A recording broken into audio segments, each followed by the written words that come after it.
Բարև ձեզ։ Առողջության համընդհանուր ապահովագրության թեման կրկին օրակարգում է, այս անգամ ոչ թե առողջապահության նախարարի, այլ անձամբ վարչապետի մակարդակով։ Ինչու է այս ծրագիրը տարիներով ձգձգվում եւ արդյոք այն, ինչ ներկայացում է որպես առողջապահական բարեփոխում, իրականում նոր հարկատեսակ չէ։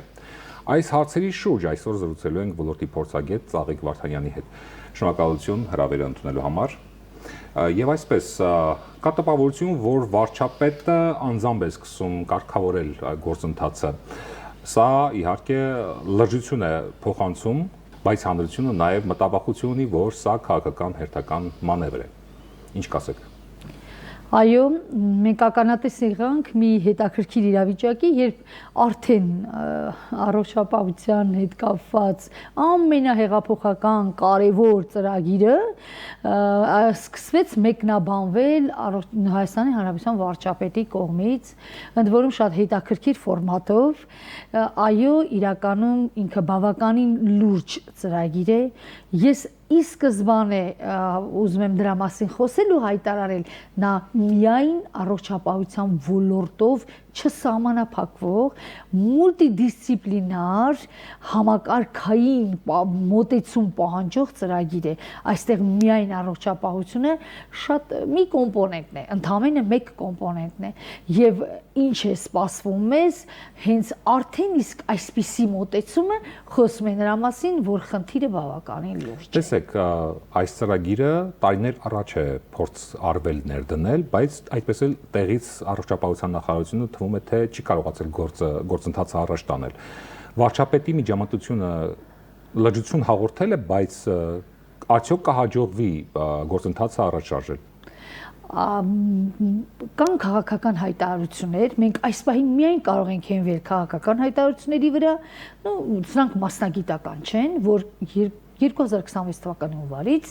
մեկնարկվելու է առողջության համապարփակ ապահովագրության կամ ինչպես ուղղում արեց Հայաստանի Հանրապետության վարչապետը համընդհանուր ապահովագրության, այսպես ասած, ապահովագրությունը շուրջ 1.700.000 մարդկանց համար առաջին փուլում, ապա այն պետք է շարունակվի նաև համալրվելով այլ շահառուների խմբերով։ Իհարկե ինքը խնդրահարույց է եւ ինչքանով կհաջողվի, ես միայն նորից մի փաստ եմ կրկնում, տարին ավարտելուն մեզ մնացել է բավական քիչ ժամանակ, մոտավորապես 1 ամիս եւ մի քանի օր, հա, նոյեմբեր ամսվա, բայց մենք դեռ չունենք հաստատված ապահովագրության մասին, մշկական օգնության, ինչպես ուզում են անունը անվանեն, դա էական չէ այս դեպքում, ապահովագրության մասին օրենք չունենք։ Իսկ օրենքից հետո, օրենքի հաստատումից, ընդունումից հետո բավական մեծ օրենսդրական, ենթաօրենսդրական ակտերի մի ամբողջ խումբ կա, որտեղ պետք է լրացումներ, փոփոխություններ, նոր կատարումներ, ինչի եմ ես հենվում օրենքի, հա, առաջինը սկսում օրենքից, մինչև չունենանք իրավական կարգավորումների հստակ հարթակ, ոչինչ անել չենք կարող։ Հայտարարում ենք, հասկացանք, բայց արդյոք կարողանալու եք դուք հունվարից, երբ որ չունեք օրենք, չունեք հիմնադրամ, դեռևս հստակ նույնիսկ չեք հայտարարում, թե որ ծառայությունների փաթեթի ինչ ձևով է լինելու, եւ հիմա մեկ էլ հանկարծ մենք որոշում ենք, որ հունվարից արդեն ապահովագրված է։ Այսինքն դուք կարծում եք օրենքի բացակայությունն է եղել պատճառը, որ տարիներ շարունակ այս ծրագիրը չի զարգացել, չի ներդրվել։ Ես առաջին մասով ասելու եմ լավը, հետո իրականությունը ինչ է։ Լավն այն է, որ 2000 թվականից սկսած Հայաստանի Հանրապետություն փորձել են մտցնել ապահովագրություն։ Այս ապահովագրությունը, որը մենք անունը ասում ենք, պետք է փոխարինի պետական պատվերին, ավելի ընդլայնված, ավելի ընդգրկուն, ավելի ծառայությունների մեծ փաթեթով եւ ավելի ճիշտ գործառնական կարգավորումներով, այսինքն որ շատ ավելի հասանելի ու հասարակական լինի բժշկական սպասարկումը։ Սրան իմաստը նա է, որ Հայաստանի Հանրապետության քաղաքացին պետք է ֆինանսական ապահովվածություն զգա եւ ընդհանուր առմամբ ապահովված զգա իրեն, երբ որ դիմում է առողջապահական կազմակերպություն է, սա է համար առաջին խնդիրը, այսինքն սոցիալական հոգացության խնդիր է, սա պետության, այսպես պետության ներդրումն է իր հասարակության քաղաքացիների առողջության պահպանման եւ առողջությունը եւ ընդհանրապես ֆինանսական նաեւ այսպես պահպանում է, այսպես ասած, այս առումով իհարկե ինքը շատ լավ բան է, միակ լավը, որը պետք է ես պահին ասեմ, դա այն է, որ ոնց որ թե ավելի առաջ ենք գնացել, նախագիծ ունենք օրենքի, հայեցակարգը հաստատված է, միակ հաստատված փաստաթուղթն է, ես ասել եմ դրա մասին, նորից հիմա օրենքի նախագիծ ունենք, ավելի շատ են խոսում դրա մասին, կոնկրետ ժամանակ են ասում, այսինքն այս ամեն ինչը ոնց որ համարձակության ինչ որ դրսևորում է, բայց արդյոք սա իրականության վեր կացվի, այ խնդիրը այստեղ է, այստեղ կան լուրջ խնդիրներ, որովհետև եւ առողջապահության համակարգի պատրաստվածության չափը, թե ինչքանով է կարողանալու ընդունել եւ որակյալ սպասարկում ապահովել եւ նաեւ ֆինանսական այս հավաքագրումները, ապահովագրական այս գործառույթները ինչքանով է կարողանալու նոր ստեղծված մի հիմնադրամ իրականացնել, պետք է այստեղ նշենք, որ այն կազմակերպություններ, որոնք տարիներով ունեցել են փորձ, թեկուզ փոքր, մեկ փոքր շուկա ենք համարվում, ապահովագրական շուկա, որպես 3 միլիոն պոպուլյացիայի համար փոքր շուկա եւ կամավոր ապահովագրություն ու սոցփաթեթի շահառուն ընդհանրապես սեգմենտներ են փակել ու ոչ այդպես տեսանելի է, փոքր բան է, փոքր բնակչության շատ քիչ մաս է ապահովում, բայց այնուամենայնիվ նրանք ունեն որոշակի փորձ, եկեք տեսեք, որ նրանք ներգրաված չեն, ստեղծվելու է մեկ նոր հիմնադրամ եւ այս հիմնադրամը պետք է կարողանա բոլոր ապահովագրական գործառույթները համակարգել։ Երեխաները եւ տարեցները ըստ էության մինչեւ այսօր օգտվում էին պետպատվերից։ Առաջին փուլով, եթե չեմ սխալվում, մինչեւ 18 տարեկան երեխաներն են եւ 65+ մարդիկ։ Այդ շերտը ըստ էության օգտվում էր պետպատվերից։ Ստացվում է այս ապահովագրությունը, պարտադիր ապահովագրությունը պարզապես վերանվանվում է, թե process-ը ինչպես կարող է գնահատել։ Սա ըստ էության բարեփոխում է, թե վերանվանում Մինչև 18 տարեկան երեխաների մասով, այո, հիմնական ծառայությունների փաթեթը պետական պատվերի, 65 եւ պլյուսի մասով նրանք պետական պատվերով այն քաղաքացիներ, ովքեր ունեն հաշմանդամություն կամ ֆունկցիոնալ սահմանափակում, մնացածի համար նոր է եւ հենց ամենաթիրախային ու վտանգավոր խումբը, վտանգավոր ինիկատիվ ունեն, որ հասանելիության խնդիրը եւ ֆինանսական ապահովության խնդիրը շատ լուրջ է լինելու հենց այս խմբի մեջ է, նաեւ այս փուլում գումարվում է ձեր երկու ասած, հա, շահառուների խմբին գումարվում է նշած նաև հաշմանդամություն ունեցող անձիկ, թոշակառուները եւ երեխաները։ Հա, թոշակառու երեխա հաշմանդամ եւ նաև 201,000 եւ ավել հաշվարկային աշխատավարձ ունեցող քաղաքացիները, մոտ 330,000-ի կարգի, այդպես մենք ունենք այդպիսի աշխատողներ, որոնք նույնպես ապահովագրվելու են, բոլորի համար նույն փաթեթն է գործելու, չկա դիֆերենցիում ծառայությունների փաթեթի մեջ, սակայն ամենահետաքրքիրը նա է, որ առողջապահության նախարարությունը չի հայտարարում, չի ներկայացնում փաթեթը, ծառայությունների փաթեթը, որ դնենք համեմատենք պետական պատվերով իրականացնող փաթեթները, որը որ մինչև իմ այժմ մատուցում էր եւ այս արդեն ծառայությունը ինիկատիվ ունեմ ապահովագրական ծառայություն։ Այսինքն համադրելու մենք եզրեր չունենք։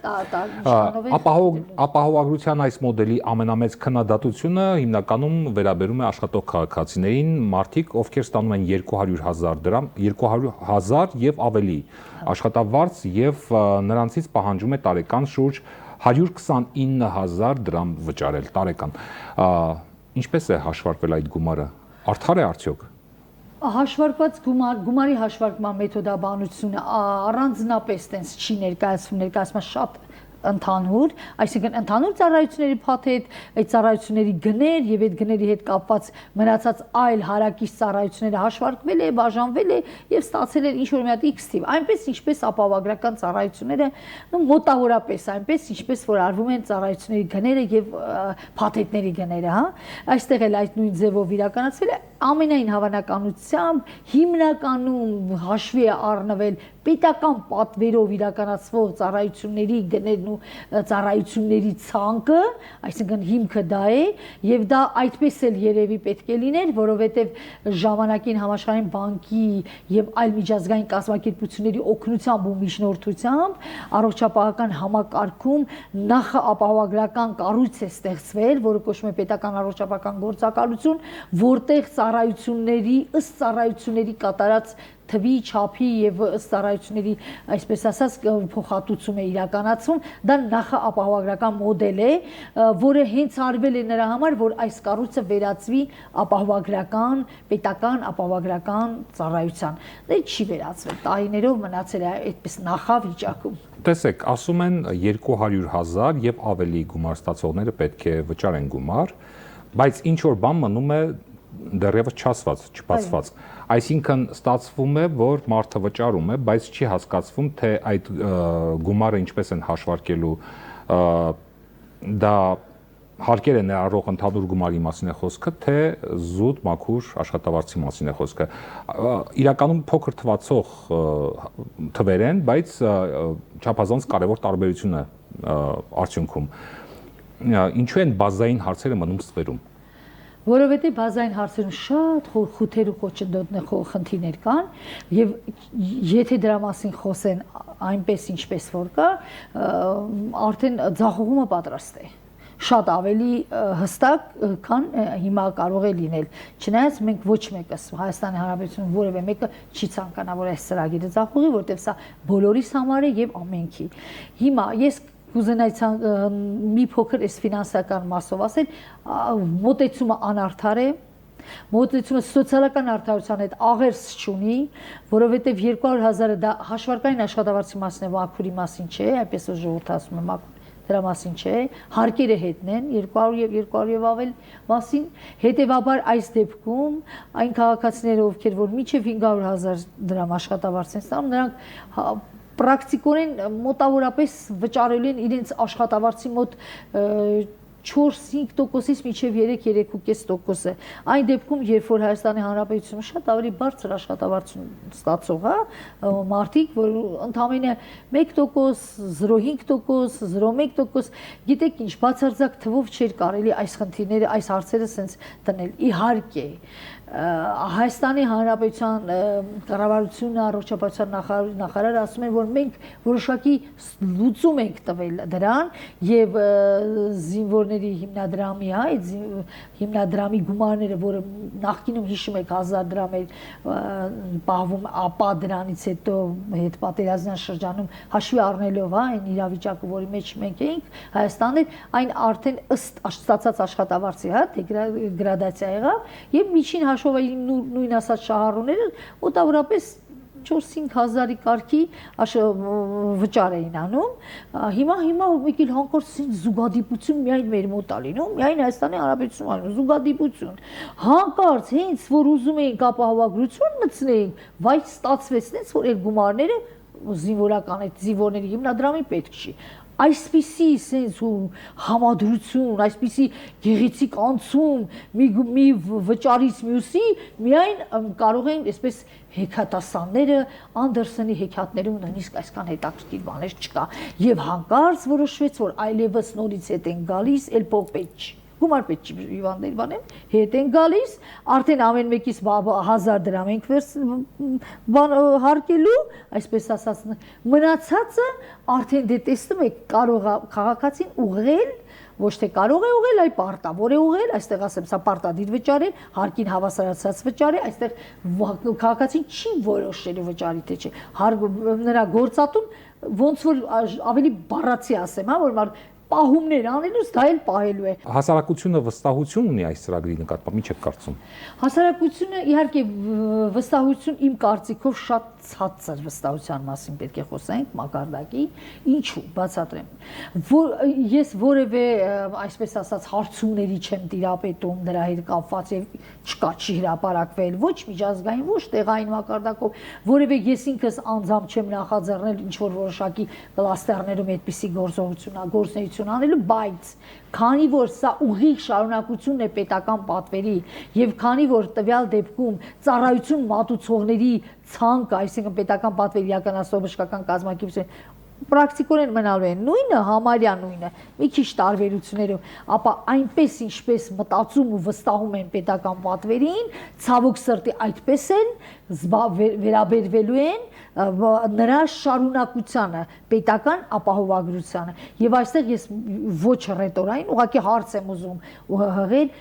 հղել կառավարությանը եւ առողջապահության նախարարության կառավարիչներին, արդյոք այս ամենից հետո մեր քաղաքացին գնալու է վերակենդանացման բաժանմունք եւ օրական 50-ից 100,000 գումար չեն ուզելու։ Հարց։ Եվ արդյոք որևէ սահմանափակում չեք դնելու շտապ անհետաձգելի բուժօգնության, օրինակ շտապ օգնության կանչերի հետ կապված եւ այլ խնդիրների հետ կապված,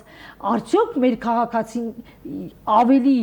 լավ առողջապահական ծառայություններ է ստանալու, քան մինչև այդ է ստացել։ Այս հարցերը պետք է անպայման կարողանալ պատասխանել եւ մի հարց էլ, որը շատ ցավոտ հարց է, արդյոք քիմիոթերապիա շարունակ նորագույնություն ունեցող հիվանդների բուժումը քաղաքացիները չեն աղքատանալու եւ ծայրահեղ աղքատություն չի, այսպես սпасելու նրանց ընտանիքում նման դժբախտություն ունենալու դեպքում, արդյոք այս կարևոր հարցերը, որոնք առօրյայում մարդկանց ընդհանուր խոսակցության այսպես առարկա են դառնում եւ առողջապահության մեջ ամենացավոտ մի քանի բան ես այսպես բարձրացանեցի, արդյոք լինելու է ավելի լավ, արդյոք մենք ունենալու ենք ավելի լավ առողջապահություն։ Այսա մեծ հարց է, որը խիստ վտանգի տակ է ու ավելի վտանգավոր մի բան ասեմ, այս ընթաց իհարկե խիզախությունը գնահատելի է, որ սկսում ենք, բայց սա կարող է բերել նաև պրավալի դեպքում, նաև տոտալ առողջապահական համակարգի կոլապսի։ Այսինքն ինչ կարող է լինել։ Եթե պետական պատվերը հանում ենք եւ սկսում են այս ծառայությունները եւ ենթադրենք մեխանիզմները սկսում են չգործել, գործում են անկատար, հետեւաբար այն ինչ որ տարիների ընթացքում ինչ որ մի բան սեգմենտային փոքր արված է, այս էլ կարող է արդեն չլիներ եւ ծառայությունների փաթեթը եւ ամբողջ քաոսային վիճակը կբերի հիվանդացության մահացության ցուցանիշների կտրուկ բարձրացման, այնպես որ պետք է քայլերը շատ խելամիտ անել, սա շատ լուրջ ծրագիր է եւ այստեղ պետք է լուրջ մոտեցումներ։ Շնորհակալություն մեր հարցերին պատասխանելու համար։ Այսպիսով ծրագիրը, որ կոչվում է համընդհանուր ապահովագրություն, ըստ էության կարող է դառնալ պարզապես նոր հարկատեսակ առանց քաղաքացիների կյանքի որակը բարելավելու։ Կպահպանվի հանրային վստահությունը առողջապահական համակարգի նկատմամբ, թե այս անգամ էլ կունենանք բարեփոխում միայն անունով։ Կապրենք կտեսնենք։ Մենք զրուցում էինք առողջապահական ոլորտի փորձագետ Ծաղիկ Վարդանյանի հետ։ Ցտեսություն։